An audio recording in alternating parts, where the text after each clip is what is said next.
दोस्तों, कैसे हैं आप सब। आज की हमारी कहानी है सास का भेदभाव। अंजू फटाफट रसोई का काम निपटा कर अपने कमरे में आ गई।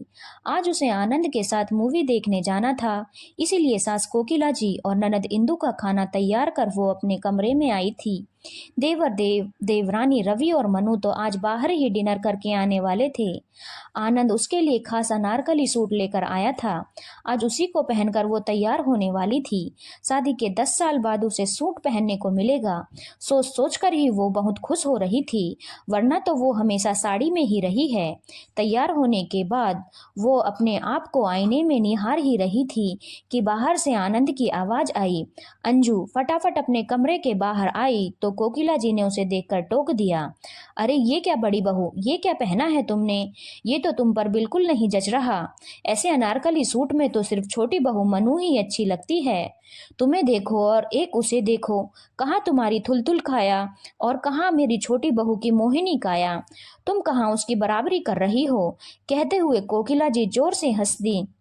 उनकी बात सुनकर अंजू का चेहरा उतर गया, लेकिन ननद भी कहाँ पीछे रहने वाली थी। आखिर वो भी बोली, क्या भाभी, आपकी शादी को 10 साल हो गए हैं और आप अभी 10 महीने पहले आई छोटी भाभी से कंपटीशन कर रही हो। छोटी भाभी का तो घूमना बनता है, लेकिन आपको इस उम्र में क्या शौक चढ़ा है जो अपने दोनों बच्चों को छोड़कर बेपरवाह लोगों की तरह घूमने जा रहे हो।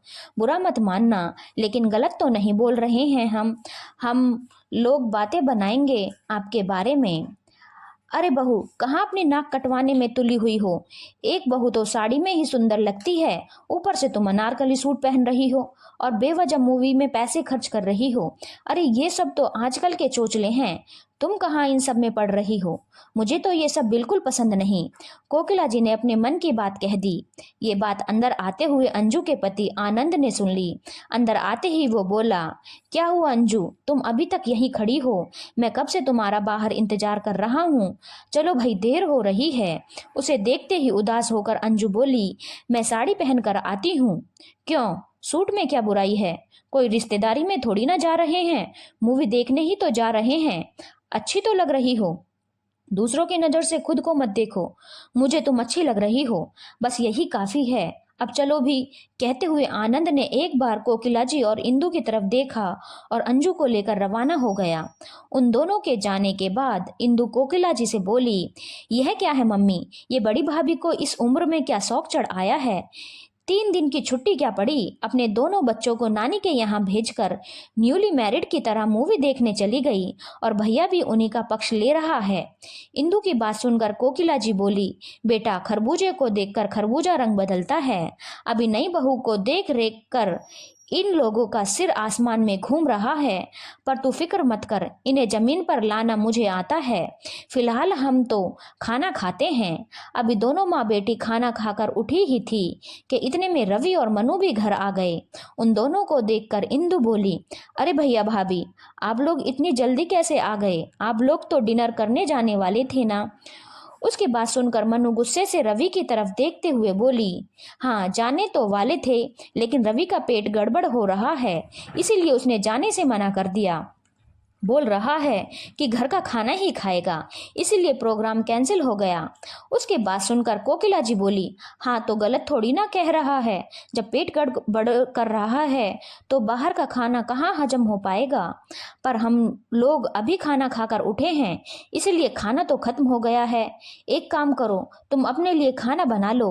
कोकिला जी की बात सुनकर मनु चिढ़ते हुए बोली, मम्मी जी, भाभी को फोन करके बोला तो था कि हमारे लिए भी खाना बना लेना, फिर हमारे लिए खाना नहीं बनाया क्या? क्या तुमने भाभी को खाना बनाने के लिए कहा था, फिर भी भाभी ने खाना नहीं बनाया? यह तो गलत बात है। इंदु बीच में ही बोल पड़ी, अगर नहीं बनाया है तो अब बना देगी। मम्मी जी, मेरा मूड नहीं है खाना बनाने का, आप प्लीज भाभी को बोल दीजिए ना। अरे वो कहाँ खाना बनाएगी, वो तो अपने पति के साथ मूवी देखने गई है। कोकिला जी ने हाथ नचाते हुए कहा। उनकी बात सुनकर मनु जोर से हंस दी। हे भगवान, यहाँ हम लोगों के प्लान कैंसिल हो रहे हैं और भैया भाभी के साथ मूवी देखने गई हैं। इस उम्र में उन्हें ये सब क्या सूझ रहा है? घोर कलयुग है। उसकी बात सुनकर रवि बोला, मनु, भाभी के बारे में बात करने से अच्छा है कि तुम फटाफट खिचड़ी बना लो।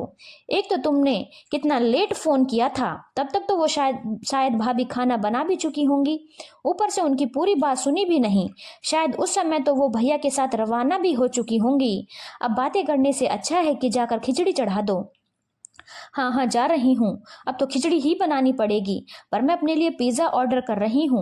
मुझे नहीं खाना ये खिचड़ी विचड़ी। तमतमाती हुई मनु रसोई में चली गई और कुकर में खिचड़ी चढ़ा दी और वहीं किचन में खड़े खड़े अपने लिए पिज्जा भी ऑर्डर कर दिया। थोड़ी देर बाद खिचड़ी बनकर तैयार हो गई और पिज्जा भी आ गया। मनु और रवि ने अपना अपना खाना खाया और हॉल में सबके साथ आकर बैठ गए। रात को 9 बजे आनंद और अंजू घर लौटे। आनंद तो सीधा अपने कमरे में चला गया, लेकिन अंजू वहीं उन लोगों के साथ आकर बैठ गई। इतने में रवि ने कहा, और भाभी कैसी रही आपकी मूवी? शादी के बाद पहली बार भैया के साथ मूवी देखने गई हो आप, तो कैसा रहा आपका एक्सपीरियंस? रवि की बात सुनकर अंजू मुस्कुरा दी। इतने में उसे सूट में देखकर मनु तंज कसते हुए बोली, क्या भाभी, आप तो साड़ी में ही अच्छी लगती हो। ये क्या पहन लिया आपने? आप पर बिल्कुल भी अच्छा नहीं लग रहा। ये तो दुबली पतली पतली लड़कियों पर अच्छा लगता है। मनु की बात सुनकर अंजू बोली, कोई बात नहीं मनु, तुम्हें अच्छा नहीं लग रहा है तो ना सही, पर मेरे पति को और मुझे तो अच्छा लग रहा है, बस वही काफी है। कहकर अंजू वहां से उठकर अपने कमरे में चली गई। उसे जाता देखकर रवि बोला, मनु सोच समझ कर तो बोला करो, भाभी तुमसे उम्र में कितनी बड़ी है। कहकर रवि भी अपने कमरे में चला गया। मनु कोकिला जी से बोली, देखा आपने मम्मी जी, भाभी के तो सुर ही बदलने लगे हैं। उसकी बात सुनकर कोकिला जी बोली, हाँ मुझे भी दिख रहा है छोटी बहू, आजकल बड़ी बहू के सुर बहुत बदलने लगे हैं। भूल गई है कि इस घर की बड़ी बहू है। खैर तुम फिक्र मत करो, मुझे उसे याद दिलाना अच्छे से आता है। कहकर सब अपने अपने कमरे में सोने चले गए। दूसरे दिन सुबह अंजू उठकर अपने रोज के कामों में लग गई। नाश्ता तैयार हो गया तो सब नाश्ता करने बैठे। रोज सबको नाश्ता खिलाकर खाने वाली अंजू आज उन लोगों के साथ नाश्ता करने बैठ गई। ये देखकर कोकिला जी बोली, अरे बहू, तुम कहाँ बैठ रही हो? हमें नाश्ता कौन परोसेगा? उनकी बात सुनकर अंजू ने कहा, मम्मी जी, मैं नाश्ता डोंगे में भर के ले आई हूँ, जिसको जो चाहिए यहीं से ले लेगा, फिलहाल मुझे बहुत भूख लग रही है। उसकी बात सुनकर कोकिला जी का पारा चढ़ गया। देख रही हूँ आजकल तुम्हारे रंग ढंग बहुत बदलने लगे हैं। अपने आप तो छोटी बहू के बराबर समझ रही हो। अरे वो तो बच्ची है इसलिए नाश्ता करने बैठ जाती है, लेकिन तुम तो बड़ी हो, बहू हो, बहू की तरह रहो, लोगों को बातें बनाने का मौका मत दो।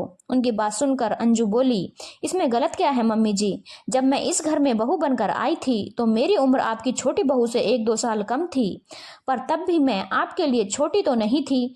मुझ पर पूरे घर की जिम्मेदारी थी। आप ही ने तो ये नियम बनाए थे ना कि सबके खाने के बाद खाना है, ससुराल में साड़ी के अलावा कुछ नहीं पहनना है, सबके उठने के पहले उठना है, सबके सोने के बाद ही सोना है, घर का सारा काम अपने हाथों से करना है, घर में कोई नौकर चाकर नहीं लगेगा। ये मूवी और होटल सब फालतू के चोचले हैं, इनमें फालतू का पैसा खर्च नहीं करना है। तो अब छोटी बहू पर ये सब नियम लागू क्यों नहीं है? उसकी बात सुनकर कोकिला जी तुनकते हुए बोली, अरे वक्त के साथ इंसान को बदलाव भी करना पड़ता है।